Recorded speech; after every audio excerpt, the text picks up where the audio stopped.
improvise all the time. Even if I'm playing the same note over again.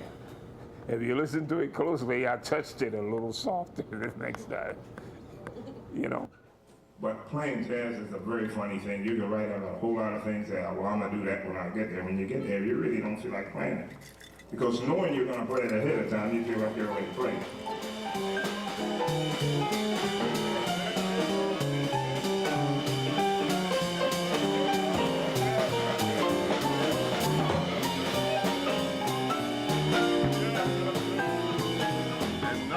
Come to Philadelphia, the city of brotherly love, founded by the kindly William Penn and his Quakers. I was working when I was 10. You know, I had no mother, no father. My mother died when I was 7 years old. So I had to start working very young because I had my two sisters and a brother, and my grandmother was an old lady then, and she raised us, you know. Charlie was very protective of all of us. You know, he was kind of a roughneck, you know. I mean, he could put up his dukes. And I can't think of many scrapes he got into, but that I was aware of, but I'm sure that he did. I have known Charles Biddle ever since I was old enough to realize and remember knowing people.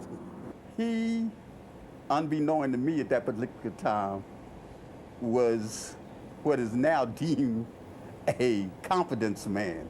He would end up getting maybe something of mine through the way he would tell my mother or father how much he needed it or wanted it.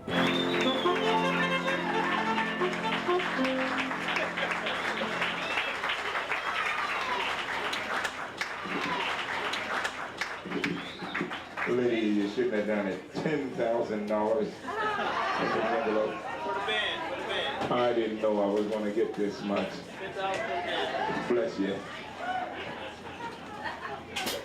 I want to thank all you folks, those who didn't know it was my birthday. Last year, they only put a couple of cakes on, a couple of candles, but last year, there were so many candles on the cake, we had to call the fire department to put it out.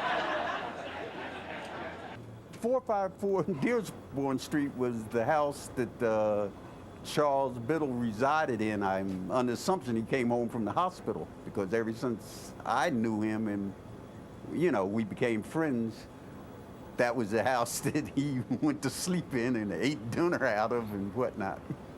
Dunlap School was the first elementary school we went to. Go out, get up early in the morning, 5:30, 6:30, before I go to school, and go and pick and stack everything neat. I had a push cart with 3 compartments in it, one for iron and metal, another section for rags, and another one for newspapers. And we stacked it up, tie it up in the morning, go to the junk shop and sell it, get your money. So I started working very early, because this is during the Depression time, you know, times is hard. So I think Philadelphia was rough. It was rough.